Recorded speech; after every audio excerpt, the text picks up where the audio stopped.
Oh, I've started recording, so that's fine. Fantastic. Okay, great. Okay, yeah. So I'm Craig Heinke. I'm a professor of physics at the University of Alberta, as Gaurav mentioned, and I'll be telling you about exotic binaries and globular clusters.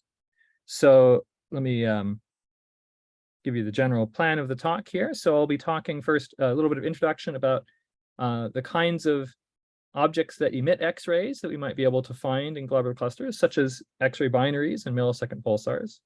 And then I'll talk about globular clusters themselves and the kinds of stellar interactions that produce exotic binaries in globular clusters.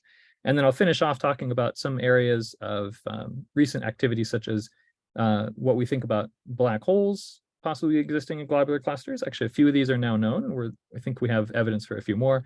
The interesting direction we're searching with radio observations of globular clusters to find different kinds of exotic objects, black holes and other things. So I'll start off by giving the key element of that my research has tended to focus on is X-ray astronomy.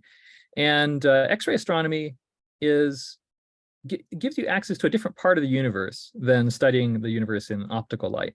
And the reason for that is that X-rays are generally produced by things that are at much higher temperatures, typically millions of degrees, rather than like thousands and tens of thousands of degrees. There are things that tend to emit optical light.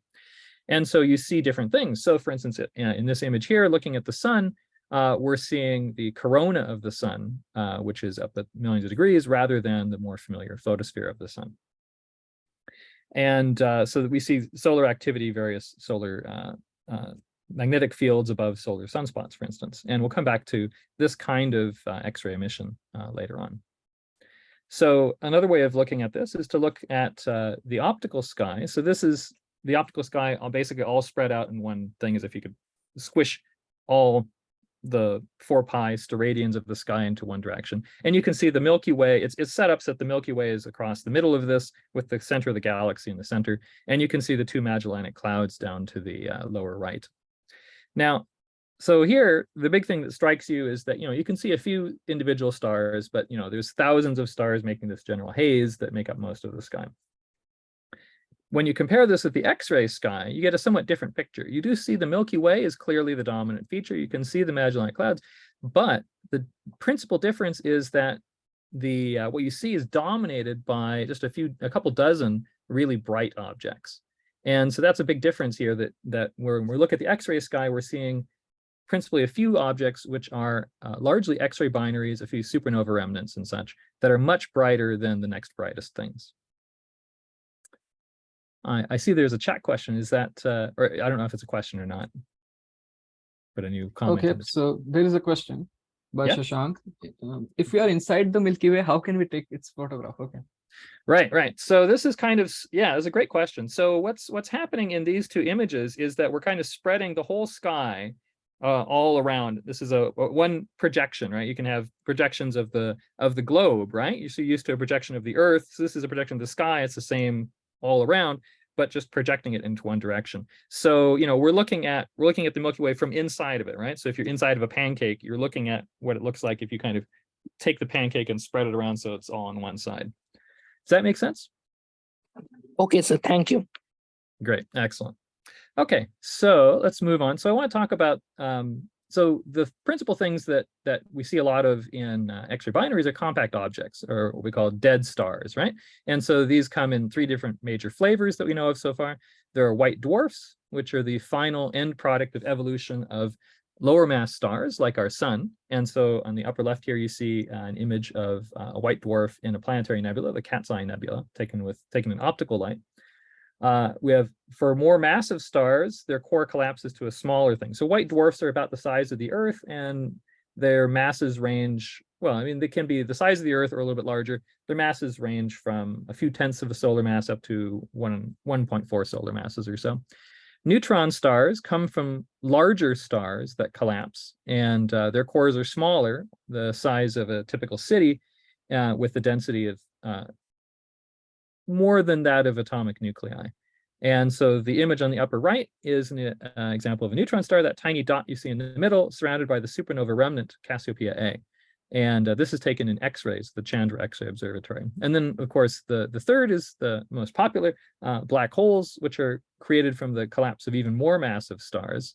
We aren't quite sure exactly where the boundaries are between which stars produce white dwarfs and neutron stars and black holes, but somewhere in a few tens of solar masses above that, the stars collapse down to form a black hole. The black hole that is imaged here, of course, we don't see the black hole itself, but we see light coming from an accretion disk around it. And this is the famous image of the black hole in M87. So this is actually a very massive black hole in the center of a galaxy, the mass of about 1 billion times the mass of our sun. And of course, they come in a variety of sizes. There are black holes that are produced by single stars that are a few, maybe 5 to 50 or 100 times the mass of our sun. And then somehow giant black holes appear in the centers of galaxies. We don't fully understand how that happens, but I'll mention this towards the end of the talk. So in addition to the different kinds of compact objects that produce X-rays, we also produce X-rays from stars like our sun. And when we look at young stars, they tend to produce quite a lot of X-ray activity because they're rotating rapidly. And that rapid rotation kind of stirs up a dynamo inside the center of the star that produces strong magnetic fields. As these magnetic fields recombine, it releases solar flares, such as we see in the upper right.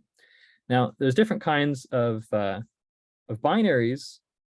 You can have stars that are in close orbits or in long orbits. If stars are in close orbits, and the most extreme example is these stars in the lower left-hand corner, which we call WUMA stars that look kind of like peanuts, right? These are stars where they're actually making contact. But even if they're not making contact, if they're two stars in a close orbit, the stars will, like our moon, get locked with one side facing the other one. And then if the stars are rotating in a close orbit, that means they're always facing one another. And so that forces them to rapidly rotate. I see we have another comment or question in the chat.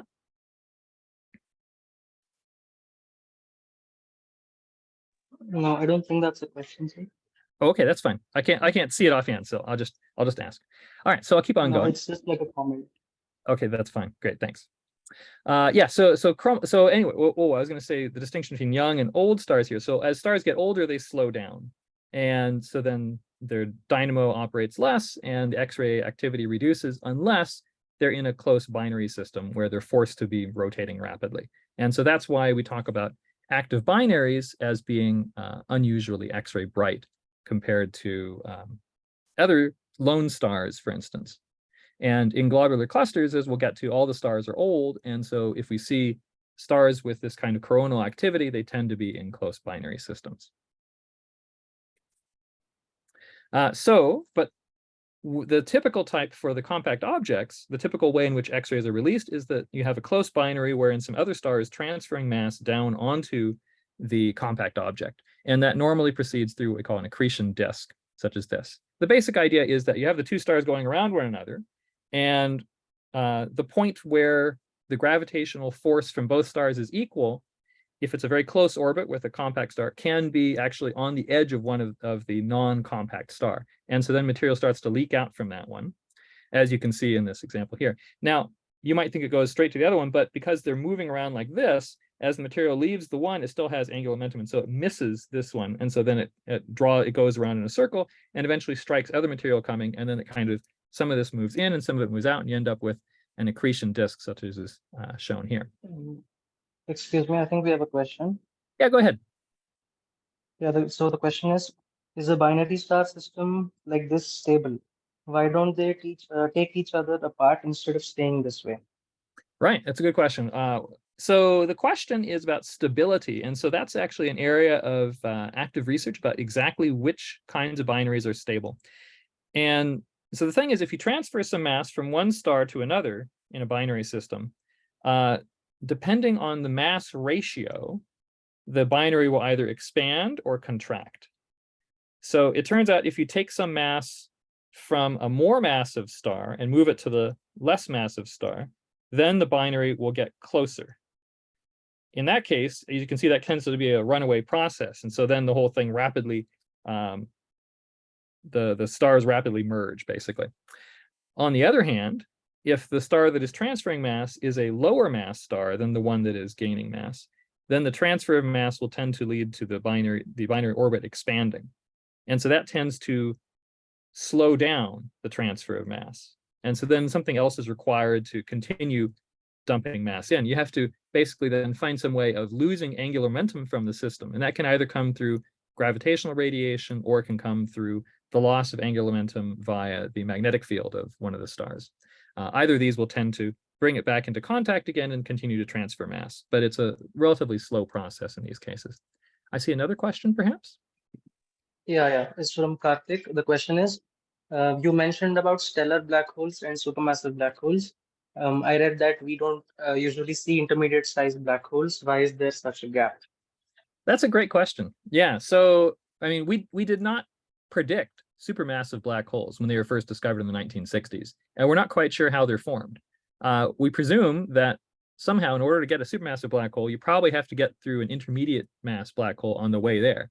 But how exactly we form intermediate mass black holes is not known. And so, yeah, they're not trivial to find either. We don't know exactly where we should be looking for them. Although one of the places that we have considered is, of course, looking in globular clusters. And I'll talk some more about that possibility later on. Does that make sense for now?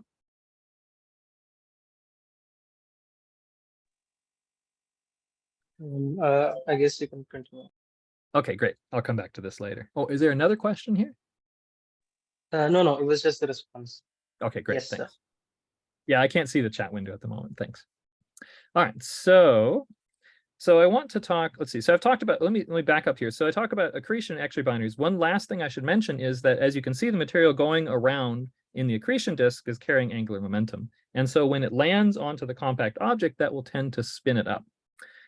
So there is a type of radio pulsar known as millisecond pulsars. So to back up one moment, radio pulsars, as you may know, are neutron stars which are spinning around relatively rapidly and have a strong magnetic field. And so the rapid change of that magnetic field induces a very strong electric field, which accelerates electrons off the surface of the neutron star. And these are forced to curve around the magnetic field lines of the pulsar. And in so doing, they produce different kinds of radiation, some of which we see as gamma rays and then as radio waves. And then as the pulsar rotates, the radio waves are beamed, and so those spin across our line of sight. So millisecond radio pulsars are pulsars where the spin period is given in milliseconds, as opposed to a more average pulsar, it's a few seconds. I see there might be another question in the chat, so I'll stop, pause for a moment. Yes, sir. The question is, why does one star leak and the other accrete material from it? Ah, right. So to go back here for a sec, right?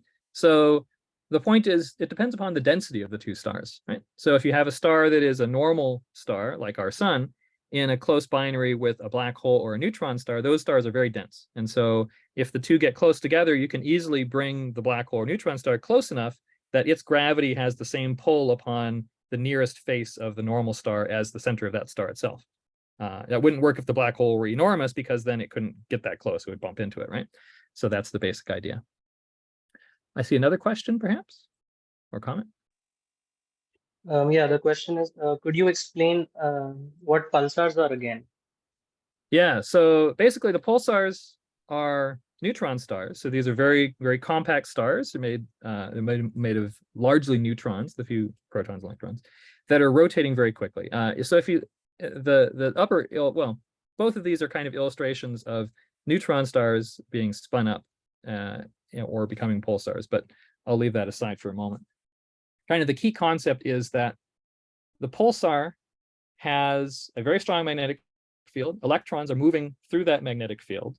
And above the magnetic poles of the neutron star, they produce, by a mechanism which is not fully understood yet, a lot of radio emission, as well as gamma rays as well, and other wavelengths which I won't get into. But so those radio waves are kind of beamed in one direction over the magnetic pole. But as the neutron star turns, they trace out, they point at different parts of the galaxy, universe, etc. And so if that sweeps across our line of sight, we can see it as a pulse of radio waves. And then it spins around again, and then we see it again. And so we end up seeing a train of pulses of radio waves. And so we can infer from that that this is a radio pulsar. Does that make sense? I see there's another question. Thank you, sir. Excellent. Yeah, there's another question. Go ahead. What causes isolated pulsars to rotate at higher speeds than others? I should go the other way around, actually, to my knowledge. So in my experience, if you look at the population of isolated pulsars and the population of pulsars that are in binary systems, the population of pulsars in binary systems tends to be spinning much faster than the pulsars that are alone. And we can ask, why is that? And so the basic idea is this, that when a neutron star is born in a supernova remnant, there's two things that occur. One is that most of the mass of the star that was the massive star is lost. You end up with a neutron star which has a mass of only about 1.5 times the sun's mass, and it's lost tens of solar masses. That tends to unbind a binary system, right? So typically, if it had a binary companion, it loses it right there. In addition, the neutron stars get what we call a kick. They get an additional velocity compared to what they had before, which if the unbinding of the outer part of the star wasn't enough, that kick will add additional velocity and tend to make it even less likely that you will remain in a binary system. So that means that most pulsars that we see, most normal pulsars, are isolated. A relatively small number of them keep their binary companions. However, if they do keep a binary companion, then if at some later time that other star gets close enough to leak matter onto it in the X-ray binary kind of phase, like this, then that material can spin up the neutron star to very high spin rates, leading to eventually the neutron star turning into a pulsar again, but now a very different one. This pulsar has had a bunch of material landing on it, which has done two things. It spins it up to a faster spin rate, and dumping this material on it seems to reduce its magnetic field. So then we have this separate population of objects which have a lower magnetic field, but a higher spin rate, what they call millisecond pulsars. And I think there's a new question in the chat, which I haven't answered. Yes, sir. The question is, if pulsars rotate at these speeds, how come they can be stable? Shouldn't they tear apart? Yeah, that's a good question. The key thing is that the pulsars are extremely high density, right? They are a higher density than that of atomic nuclei. And so there is a point at which a neutron star, if it were, say you have a mass of 1.4 times the sun's mass, and you have a radius for the neutron star of, say, let's say 12 kilometers or so, you can compute at what spin rate it would actually tear itself apart. And that comes out to be something around a millisecond or just less than that. So the spin rates that we see pulsars at are down to about 1.4 milliseconds is the shortest spin period we've seen. And so that is consistent with pulsars not tearing themselves apart. Okay. Are there any other questions that I missed so far? Yeah, I have one more question. Go ahead. Yeah, so at those densities, I suppose there would be a play between interatomic forces and gravitational forces as well, because it's so dense, and also because since they're so close to each other, like denser than an atomic nucleus, then the interatomic repulsions might also come into play. What can you tell us about that? Yeah, so you don't really have atoms anymore at these kind of densities. I would say it's more nuclear forces, right? So with the interior of a neutron star, you need both general relativity and a detailed understanding of quantum chromodynamics to model it perfectly. We don't yet have a perfect understanding of quantum chromodynamics, which describes these nuclear forces. And so that means that we don't fully understand the interiors of neutron stars. I see there's another question here. I have apologized for leaving this slide up and not fully explaining it yet. I'll get to it in just a minute, but let's hit this last question. If accretion causes pulsars to speed up, should they not shrink to conserve angular momentum? Should they not shrink? So the material that is landing on the pulsar brings angular momentum, right? So it's adding angular momentum to the pulsar, and so that's causing it to spin faster, right? So that only works if the material is moving around faster than the pulsar is spinning, obviously. Thank you, sir. Okay, great. So let me address this this slide because I've only just barely touched on it. So I've said that millisecond pulsars are spun up by accretion X-ray binaries, and the upper illustration here is giving an example of the kind of spinning up that we tend to think we're seeing, where you have material maybe falling down onto the neutron star by its poles, and you have an accretion disk, which you just see a part of here, and the secondary star in the background. So we think that this is the method by which we see these things spun up. And indeed, we see X-ray binaries where we see, not all of them, but some of them, we see X-ray pulsations that indicate the spin of the neutron star, and we see that in some of these neutron stars are being spun up to the same kind of spin rates as we see in millisecond pulsars. So we have evidence that this actually works. We see also a couple of more additional pieces of information that are pushing us even closer to understanding this transition. So we see a class of millisecond pulsars known as redbacks, and that's the illustration in the bottom panel here, where the companion star is still losing mass, but the pulsar has turned on, and the pulsar now has a wind that's kind of blowing material away from the system. And so this is a millisecond pulsar that's just turned on, and that pulsar wind is a mixture of electrons and positrons and magnetic energy that's going out. And that wind can obscure the radial pulsations for part or all of the orbit. And so we see sometimes redback millisecond pulsars which have this kind of eclipsing thing, where the radial pulsations are only seen for part of the orbit. And then most recently, as of 2013, we've seen what we call transitional millisecond pulsars, which switch between a state wherein they're an X-ray binary and a radial pulsar and go back and forth at least one or more times. And so these are a really fascinating thing, and they really prove that this idea that X-ray binaries spin up neutron stars to become millisecond pulsars is actually happening. We have 3 of these confirmed objects that have switched back and forth between a pulsar and at least a low luminosity X-ray binary, and we think there are probably many more out there in the galaxy. I think I might skip going into more detail about the transitional MSPs so that I can go on and focus on globular clusters and get to the other parts without taking too much time. But you can ask me more questions about transitional MSPs if you like later on. So I want to focus for a bit on globular clusters. So they come in many different varieties, as you probably are aware. And a key thing that often varies among globular clusters is obviously the mass and also the central density. Some of them are much more centrally concentrated than others.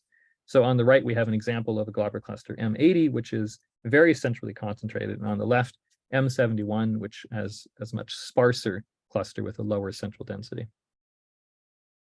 Now, these globular clusters, the densest ones, such as 47 Tucana, which is, I have an optical image on the left, induce a large number of stellar interactions in their core. And I'll talk a little about the kind of stellar interactions we see in a few minutes.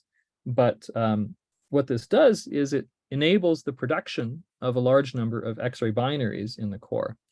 And so we can see this clearly in the right image, which is a X-ray image of the core of 47 Tuc. And you can see there's quite a large number of X-ray sources. There are 300 X-ray sources located within the central part of 47 Tuc. Actually, not all those are associated with the cluster, but about 230 of them are thought to be. I see we have a couple questions, so I'll pause here for a moment and take questions. Yeah. So one question is, what's the difference between a globular cluster and a galaxy? That's a good question. Yeah. Yeah, the exact boundary between these could be up for debate, but I can tell you some general characteristics of the two. So galaxies tend to be rather large. They tend to have substantial dark matter. And we think the formation is a little different. Globular clusters seem to be formed by big clouds of gas kind of being compressed into very small regions typically in the early universe. And so a typical globular cluster has about 1 million stars. It could be a little bit less or a little bit more. And they're all formed in about one time period. Whereas galaxies tend to be more massive than that. Our own galaxy has 100 billion stars, for instance, and total mass is more like 1 trillion solar masses, I think. And galaxies often have multiple globular clusters associated with them. Our own galaxy has 150 or so globular clusters running around. And there are some more questions, so I'll take those. No, the second question was actually answered by Gaurav, so I think that's cleared in the chat. Great. Okay, excellent. Yeah, so, and is there a new one now? Yeah, there's one more. How are GCs formed, globular clusters formed? Right. How are globular clusters formed? So we have some rough ideas. We think that in the early universe, the universe as a whole was denser, and there were a lot of collisions between galaxies, between early proto-galaxies perhaps, that were forming very, very dense molecular clouds that formed a lot of stars in one place. The details of how globular clusters are formed are not well understood. That is definitely a subject of active research. There are a lot of mysteries that people have been studying globular clusters, especially in the last 20 years. It's become clear that they're not all one same stellar population. There's groups with different elements, slightly different elements in them, which we don't understand how exactly this kind of how these multiple population globular clusters are formed. But I won't get into that. There's a lot of interesting questions in globular clusters besides the ones that that I'm talking about. So let me move on to give you a nice illustration of how we can study stars in globular clusters. The nice feature about globular clusters is the stars are all formed at the same time, just about, and all the stars are at the same distance. So we can do a very nice illustration of the concept of the color magnitude diagram using an actual image of stars in a globular cluster. So this is a sequence of images by my colleague Jay Anderson, who's at Space Telescope Science Institute, using actual Hubble Space Telescope images of the globular cluster Omega Cen, ranging. This is taken with the Hubble Space Telescope with different filters from the ultraviolet in blue, and then basically a blue, green, red sequence. So blue is in the UV, and just the edge of the ultraviolet, we have the green, and then the red over in the infrared. And so it makes an image like this, and we're going to zoom in on a little smaller piece of it. And now we're going to do a really nice illustration. We're going to first sort these images of the stars by their respective colors. So I'm going to kind of slowly sort these, the blue ones off to the left and the red ones to the right. And we can see that you have this significant patterns going on here. And then we're also going to sort these stars by brightness, with the brighter ones to the top. And you end up with this illustration here. So this is a color magnitude diagram. This, in this case, actually composed of the actual images of the stars rather than of just dots as we normally do it. And you can see the fundamental features right here. So they have the main sequence from the middle going down to the right. These are the stars that are currently burning hydrogen in their cores. From the middle going up to the right, we see the red giant branch. So stars that are now, the cores run out of hydrogen. They're burning helium in a shell around that. We can't distinguish necessarily which stars are red giant versus asymptotic giant branch stars, which are, they're burning helium in a shell as well, but leave that alone for the moment. And then on the left, we see, on the upper left, we see what we call horizontal branch stars. These are stars that are now burning helium in their cores after they've gone through the red giant branch. And then down on the bottom left, we can see a few stars that are trailing down towards the white dwarf sequence, which is very, very faint stars. So those stars have finished all their burning and are now just cooling down. So the color magnitude diagram is extremely useful for identifying different kinds of stars in globular clusters. So what are the kinds of interesting binaries we can pick out? So we often find interesting stars in globular clusters by, say, first looking for evidence of X-ray emission. You can do it other ways. There's also just by looking only through UV or optical or using radio. But in my case, I've often used X-ray emission to pick out interesting stars. And then we look in the color magnitude diagram to find stars of interest. So one of the kinds of things we can find is chromospherically active binaries. So these typically lie less than 0.75 magnitudes above the main sequence. The magnitude scale is devised such that it's this logarithmic scale. It turns out that 0.75 magnitudes is a factor of 2. So that means if you have two stars that are the same brightness, it will appear 0.75 magnitudes above where they both would appear on the main sequence. There's a question I see in the chat. Yeah, the question is, after seeing the blue-red shift in the image, I had a question. How do we know if they are moving apart or the star? How do we know if they're moving apart? Did I hear that right? I'll read that again. After seeing the blue-red shift in the image, the question is, how do we know if we are moving apart or the star? Right, right. So these stars, right, okay. So so when we look at distant galaxies, we see the galaxy as a whole to be redshifted. So all of the it has a red color, and all the emission or absorption lines are shifted in the direction of red.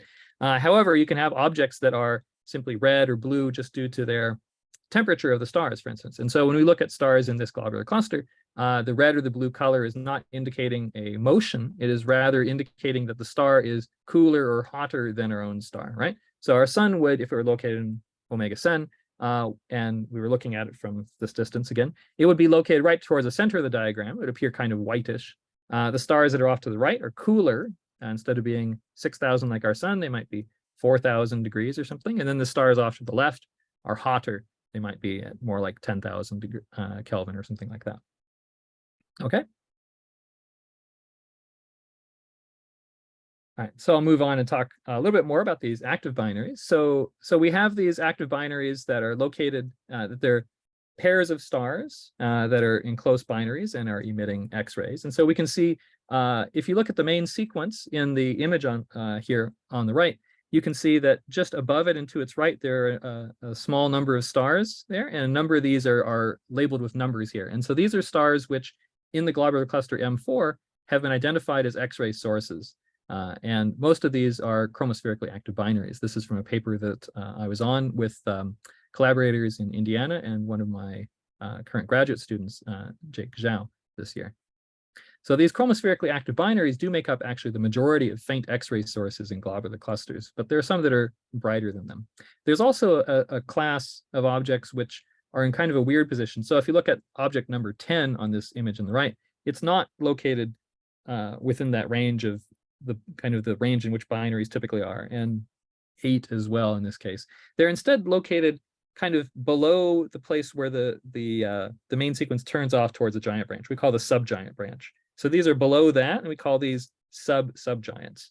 Understanding their nature is also an area of active research at this time, but we think that what's happening here is that they're going through some unusual binary evolution. Rather than evolving up the giant branch normally, they're having some of their material stripped off, and this caused them to go into a different place in the diagram.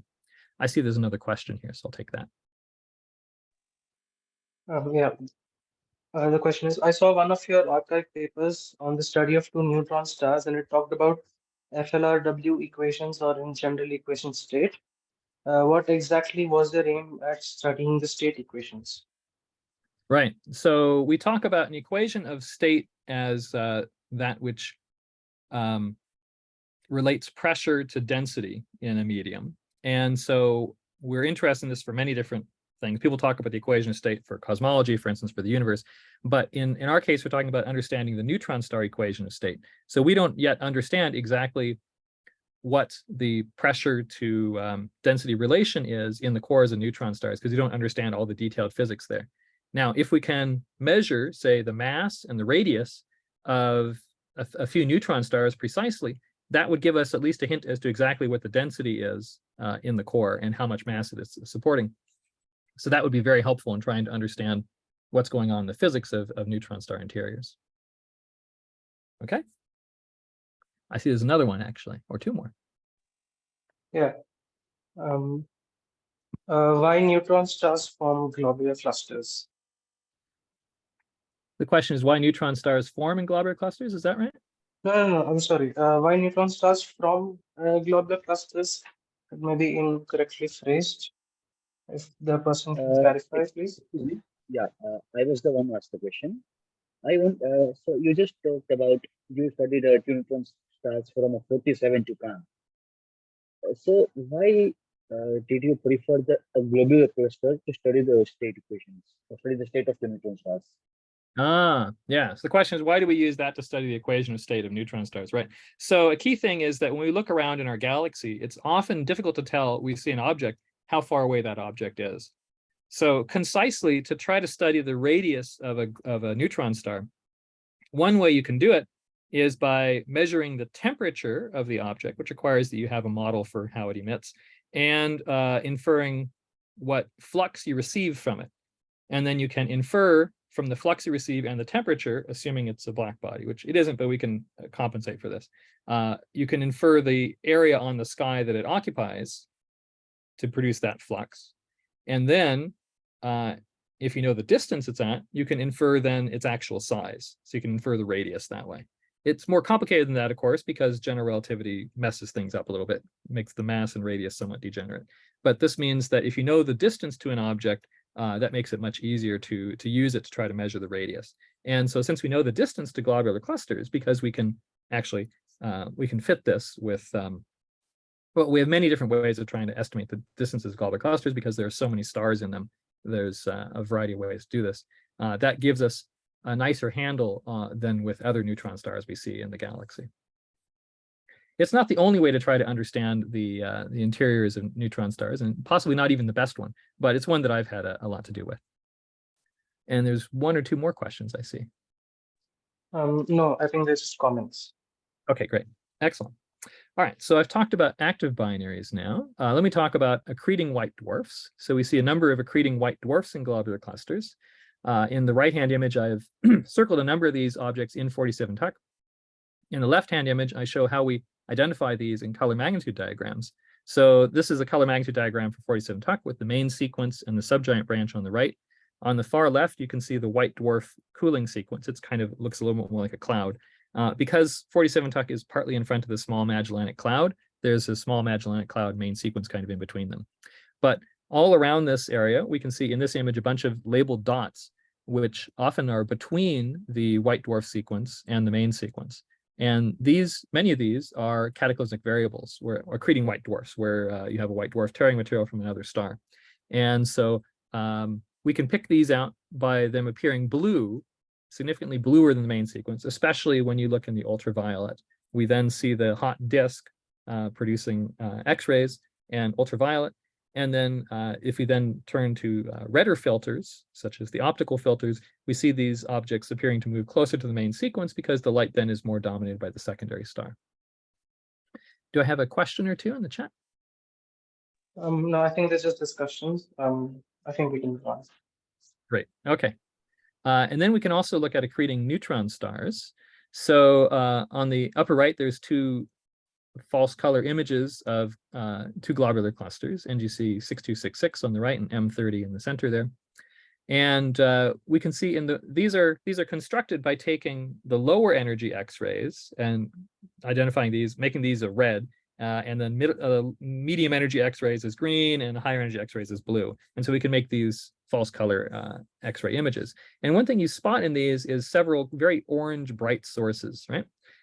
So that these objects have different spectral energy distributions than other objects in these globular clusters. So it turns out that even just by looking at the X-rays, we can often identify these neutron stars. And we see them not actively accreting, because if they were actively accreting at rates typical, for instance, the cataclysmic variables, these objects would be so bright that you wouldn't be able to see anything else in the cluster. But rather, we see them in periods when the accretion flow has stopped or gone to a tiny trickle, and we're seeing basically the neutron star is glowing based on previous material that has landed on and heated it up to 1,000,000 degrees. And so now we're seeing basically a glowing neutron star at about 1,000,000 degrees or so. I'll get to the thing on the left in a minute, but I'll try to see if I have a question here. Yeah. How do we identify neutron stars? Right. How do we identify neutron stars? So this is exactly what I'll go into here. So how is it that we separate these objects? So the key thing is that the X-ray emission coming from a cataclysmic variable, these accreting white dwarfs, or from a coronally active binary, is via different mechanisms than via the emission that we see from these neutron stars. Basically, the very hot gas in, say, in the corona of an active binary, or the gas that is landing on a white dwarf, produces a different X-ray spectrum. X-ray spectrum is somewhat harder than the emission that's coming just from the surface of a neutron star. That's we can say softer, meaning low energy, right? The harder meaning higher energy. And then, so on the left, we have a plot that is comparing basically how much of the energy is coming out in the lower energy bands versus the higher energy bands. So to the right is the more lower energy, and the left is more higher energy. And then on the y-axis is the total luminosity. And so we can plot, for instance, this is for M30, the one in the middle, various different objects seen in this cluster. And you can't see all the objects that are plotted in the image on the left in the one in the center.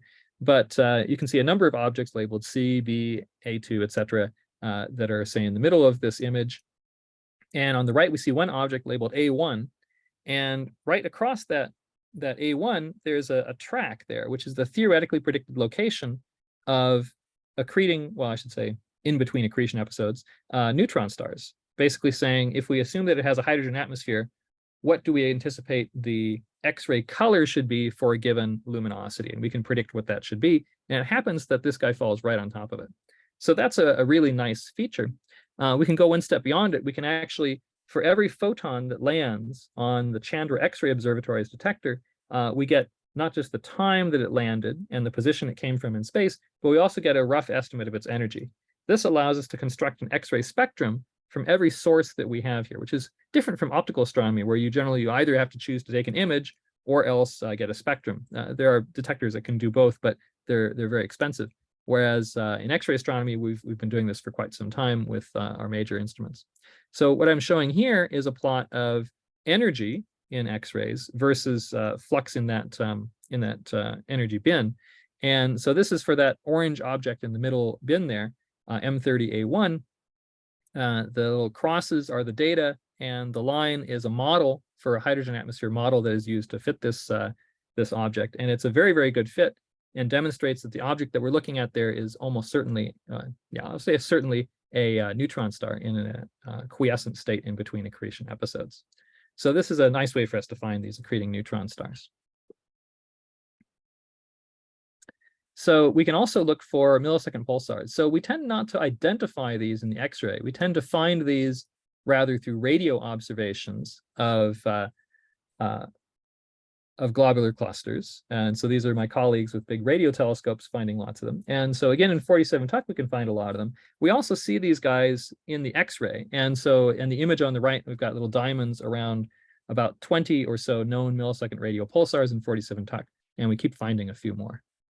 I'll take questions if there are one or two here. I think there are small discussions. Gaurav is helping them with some other questions. Okay, great.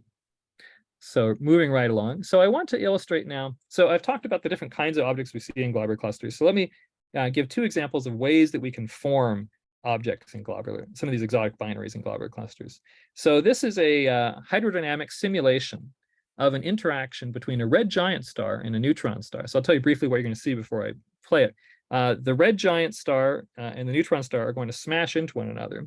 The neutron star is able basically to tear off the envelope, the outer layers of the red giant, leaving just the core, which then becomes essentially a white dwarf.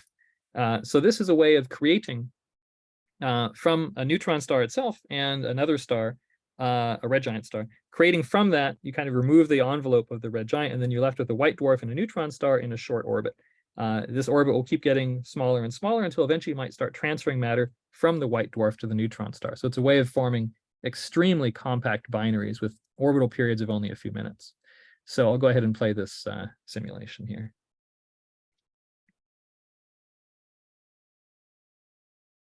So the object that's moving quickly is actually the white dwarf core of it used to be of the red giant, and the neutron star keeps the remaining piece of the envelope there for a while. So this would be a very violent interaction, obviously. So this is one of the different ways in which we can form binaries, including neutron stars or heavy white dwarfs in globular clusters. Another way is through binary interactions. So in this case, I'm showing an illustration of one star. So this is again a simulation.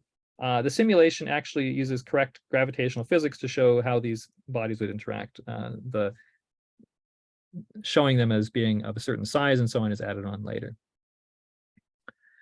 So why do we talk about these binary interactions? Well, it turns out that in globular clusters, the density is high enough that there's a decent chance that a binary and another star will interact. And as you can see, this can lead to very, very complicated behaviors. In just a moment, you see the most complicated, I think, right about now. No, actually, going back one more time, I think. Here we go.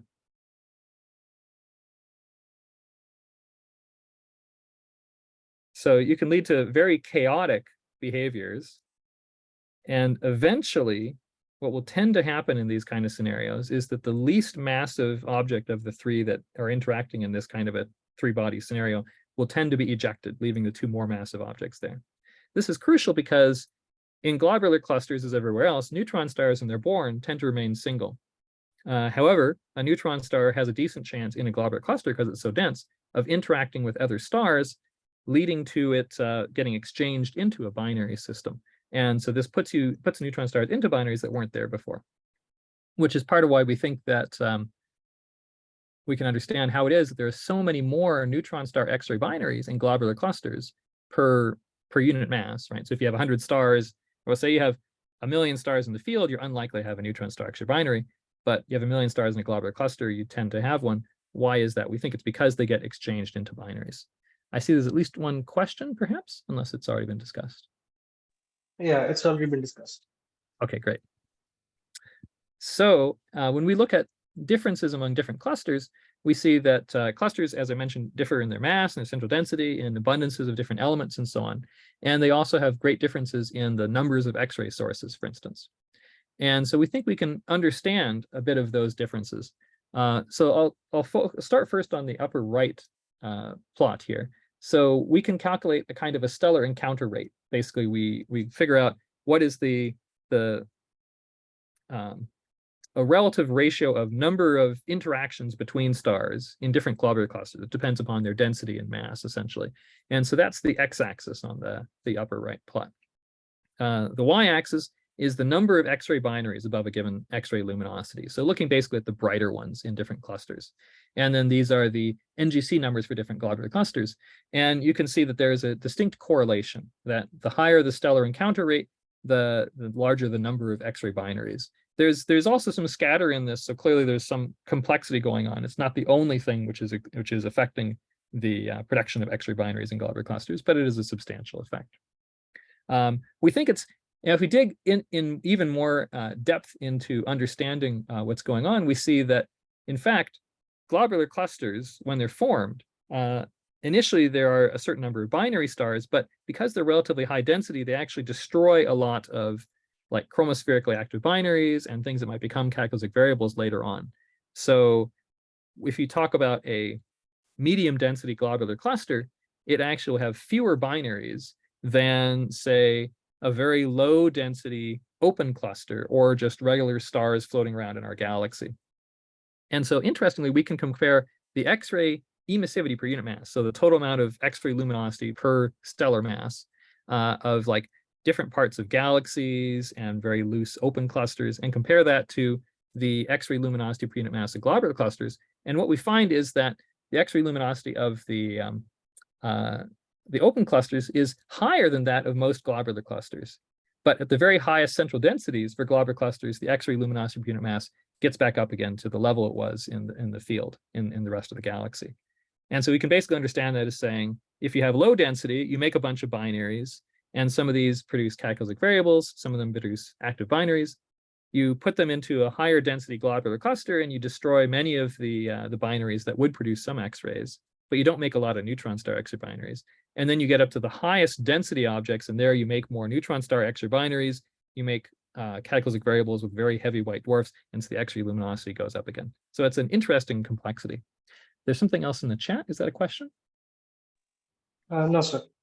Okay, I'll continue on then. So now I want to talk about black holes in globular clusters.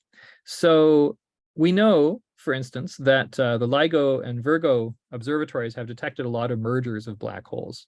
And so this plot here illustrates the masses of black holes and neutron stars that we know. The x-axis is not meaning, the x-axis doesn't have any meaning in this case. It's only the y-axis is the masses.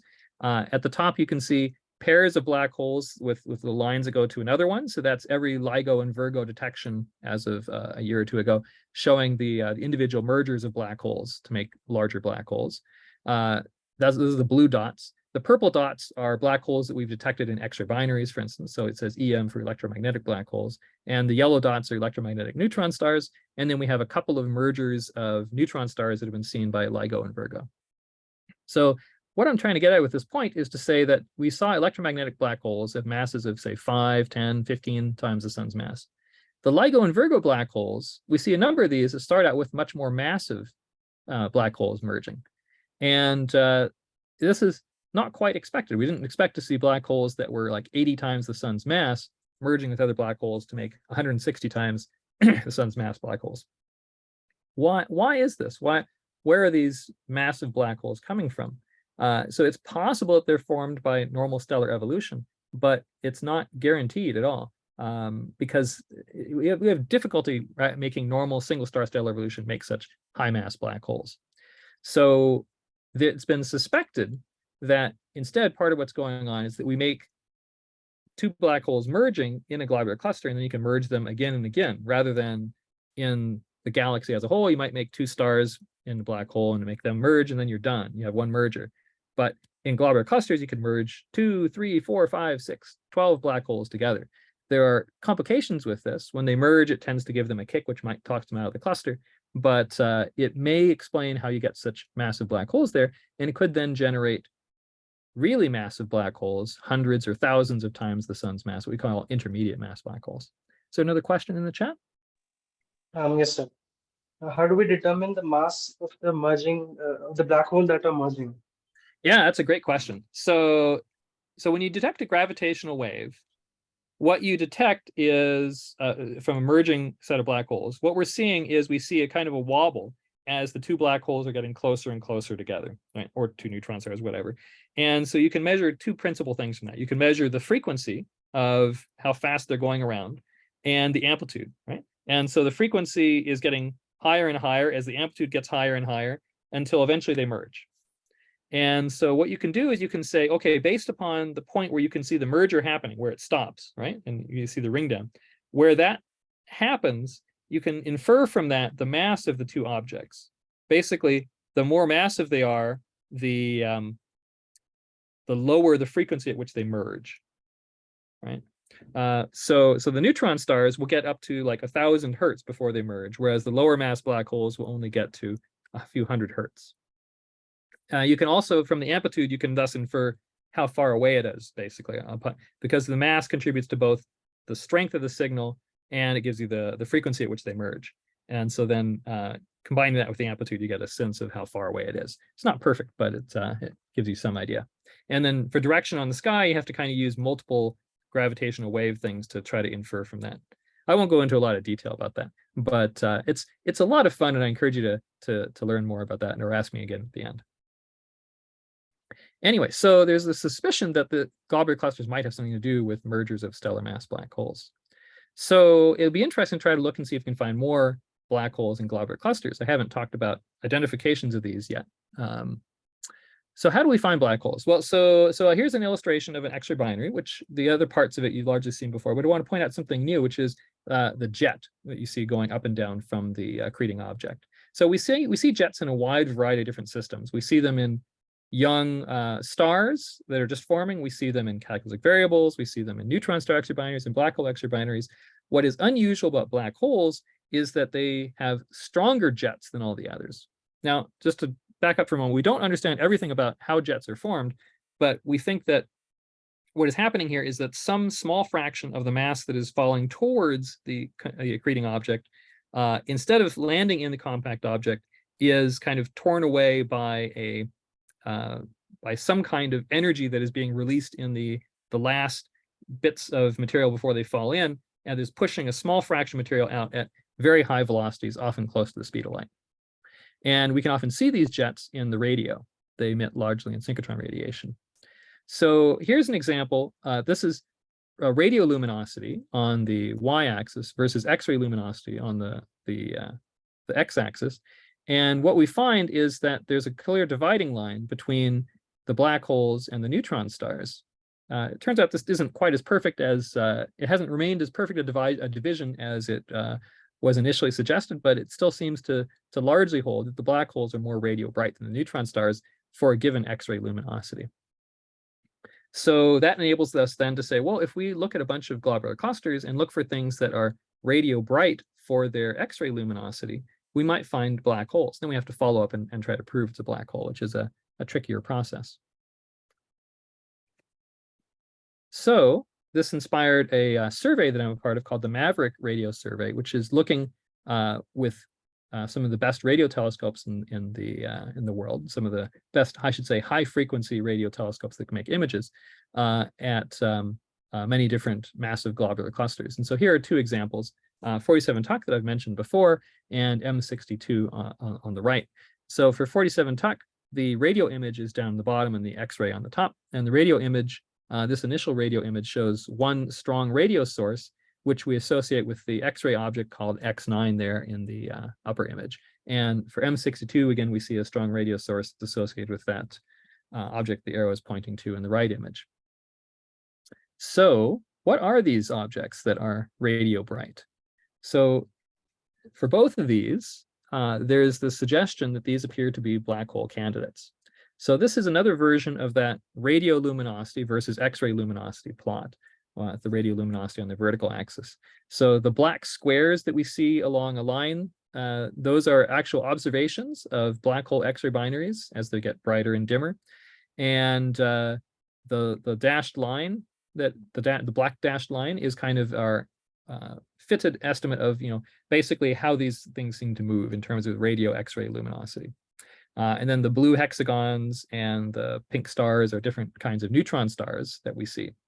And so these yellow dots are some different objects that we've seen in globular clusters that are radio bright, that seem to lie more towards the black hole line than the neutron star line. That doesn't prove they're black holes. They might be something else, but they are quite interesting.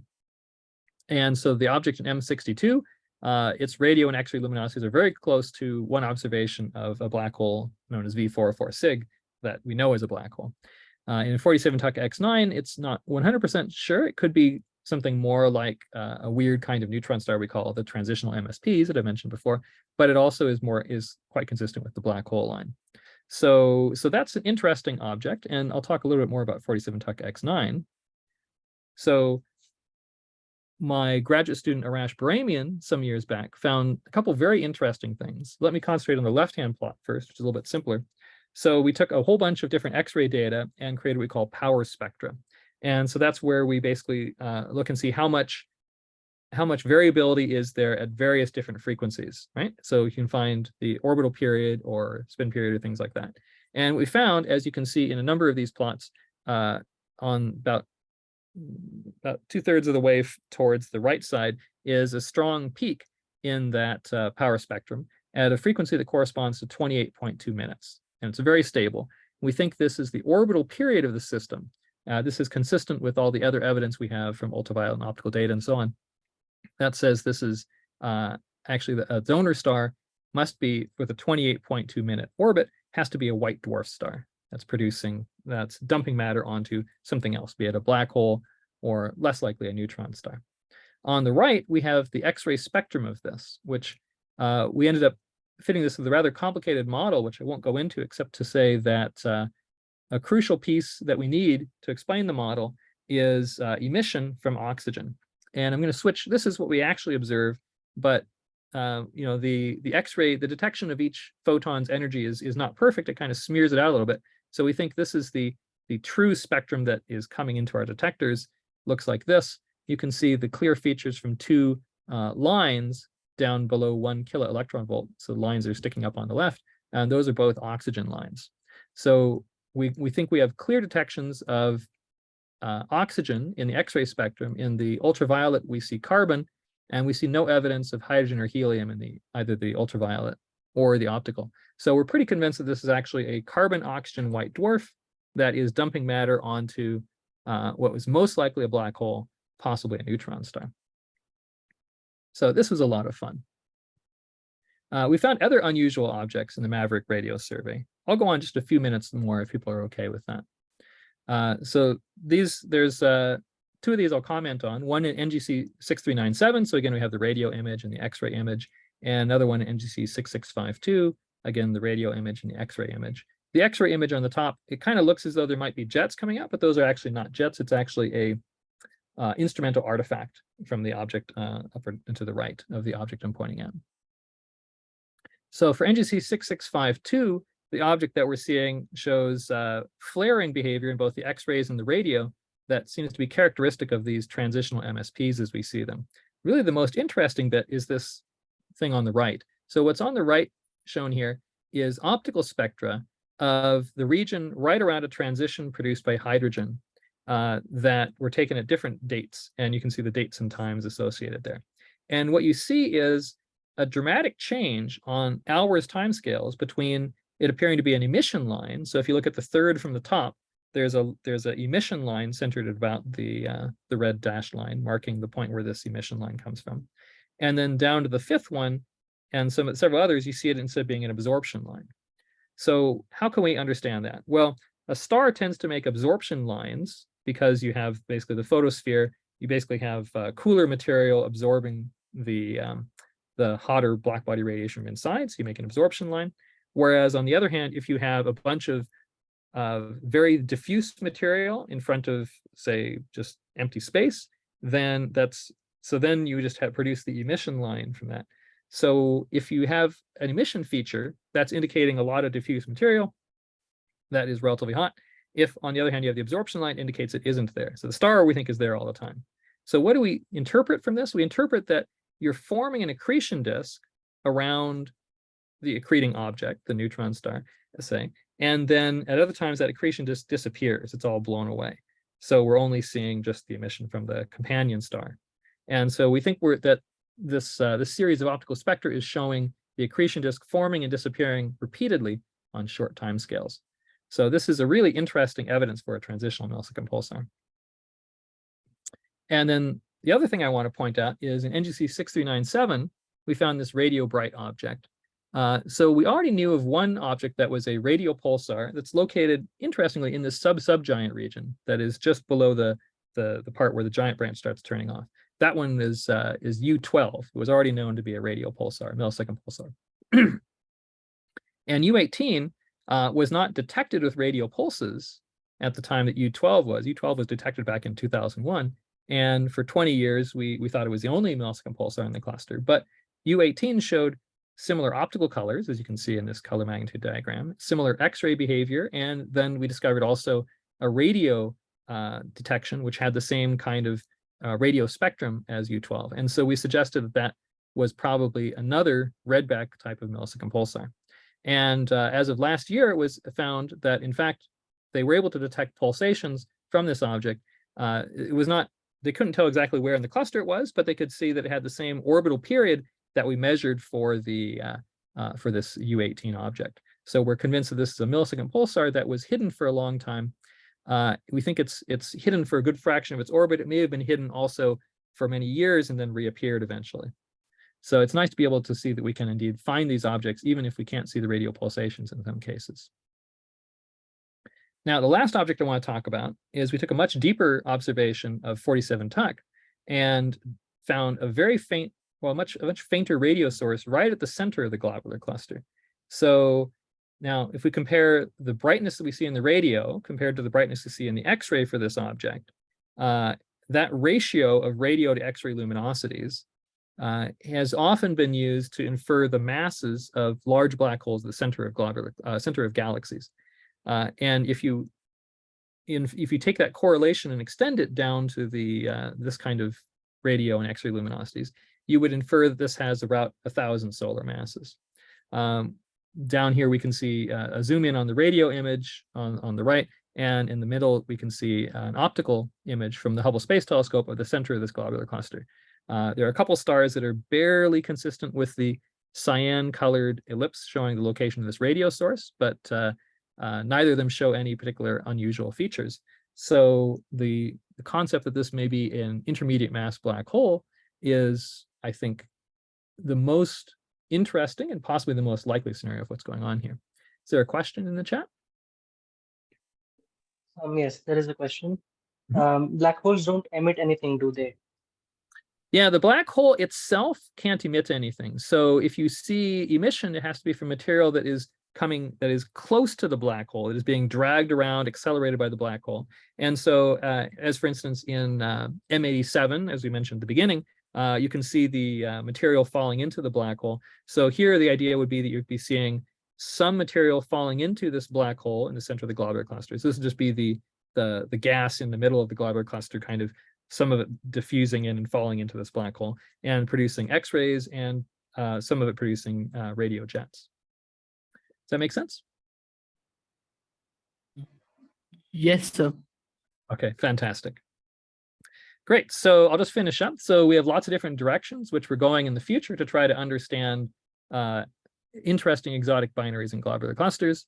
We are using radio observations to find more black hole candidates, maybe test this possible 1,000 solar mass black hole, and try to understand also transitional MSPs and even white dwarf binaries. I didn't talk about those, but there's some interesting questions about what's happening with them as well. And I'll leave up this conclusions and ask if there are any other questions. Sir, Yes. sir, in a book about the life of Stephen Hawking, I had read about Hawking radiation. Like, has there ever been any instance of Hawking radiation like being detected? Right, that's a good question. Yeah, so Hawking radiation is extremely weak for, I should say, is predicted to be extremely weak for black holes of the masses that we have studied. An interesting feature about Hawking radiation is that it depends upon the mass of the black hole to a very high power in an inverse way, so that a more massive black hole will emit much less Hawking radiation. Even the most massive black holes should emit Hawking radiation, but at an extremely low level, many orders of magnitude lower than the kind of emission that we often see from their neighborhoods as they accrete. So the only way that you would actually have a chance of seeing Hawking radiation from a black hole is if you found a very small one. Now, we know of ways to make black holes in the supernovae of stars, and those will make black holes that are at least 3 times the mass of our sun, if not more. And so those are not going to make Hawking radiation that would be detectable for quintillions of years or something like that. But what if you made tiny black holes that were the mass of the Earth or the mass of the moon or the mass of a mountain or something? It's conceivable that these could be made in the very early universe because lots of things are kind of not well understood about the early universe. You could have extremely high density fluctuations in the very early universe, causing primordial black holes to be formed. Call them primordial, as they would be there from the beginning. If those exist, then the smaller the black hole is, the more it emits Hawking radiation, and that removes the mass from it, and so it will decay down and eventually disappear. And that disappearance of the black hole would be through a bunch of high energy radiation, gamma rays and neutrinos and electrons and all kinds of stuff. And that burst might be something that would be detectable. So you could have, if you look, and in fact, people have used gamma ray observatories to search for bursts of Hawking radiation from tiny black holes disappearing in a blaze of fireworks. So far, I haven't found anything that looks like that, but it's not impossible that could be found. Is there another question? No, that was just a comment. Yeah, there's another question now. Okay. How do we know if a black hole or neutron star has a tilted spin, and how does a tilted spin suggest that it was made in a cluster? So the question is, how do we know if they've accreted spin, and how do we know if it was made in a cluster? So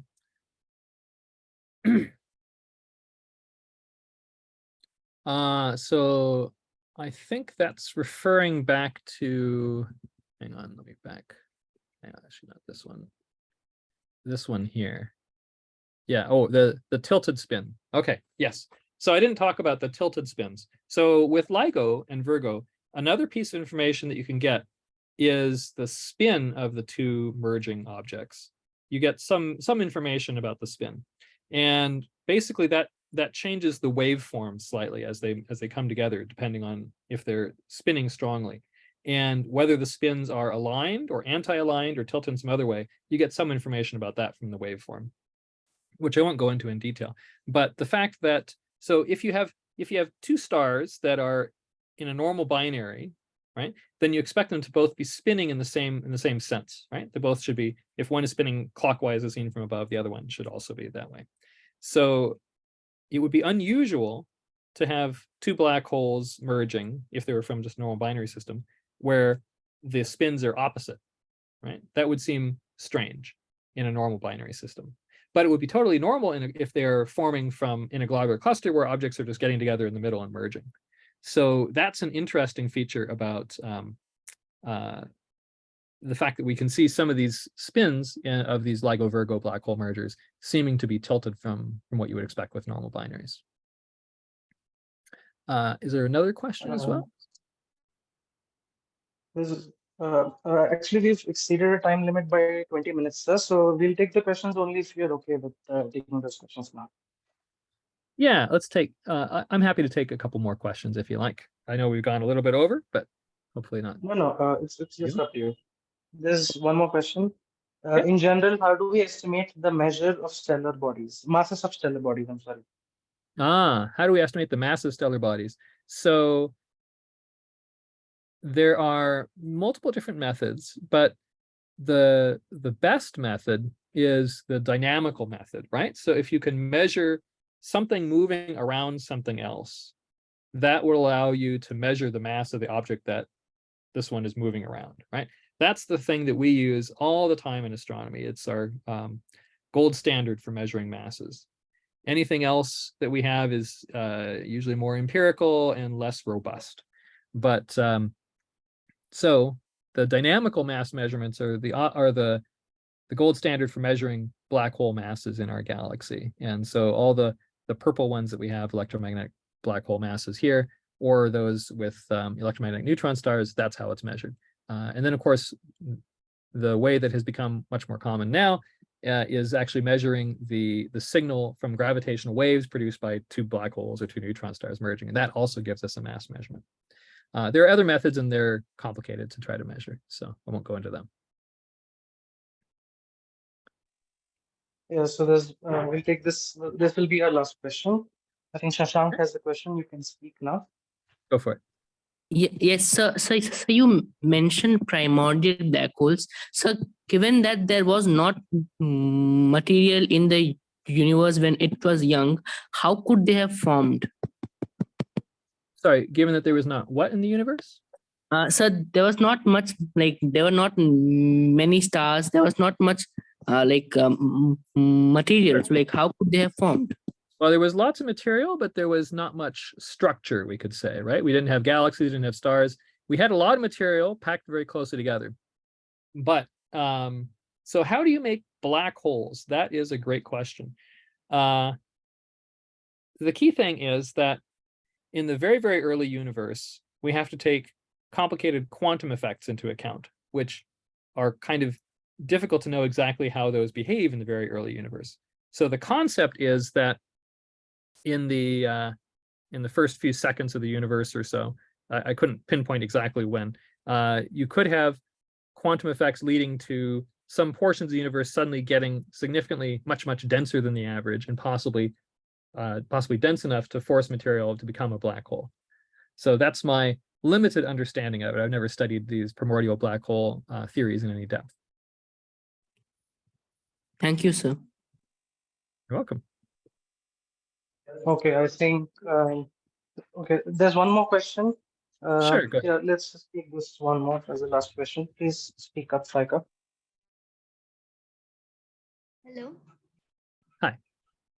Yes, so I had to ask that if we believe that Big Bang is true, then universe started to expand from one very small dense position. So according to that theory, what can we say? How must these globular clusters must have been formed?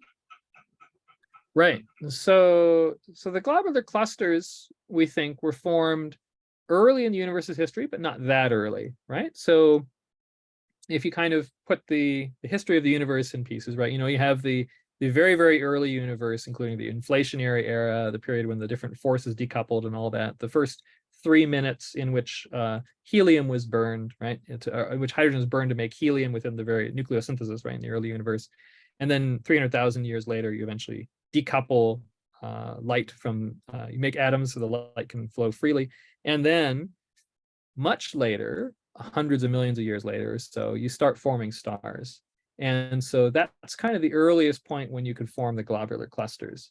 Some globular clusters we think are 13.5 billion years, at least 13 billion years old. So they're formed within the first billion years of the universe's history. Others are formed a few billion years later.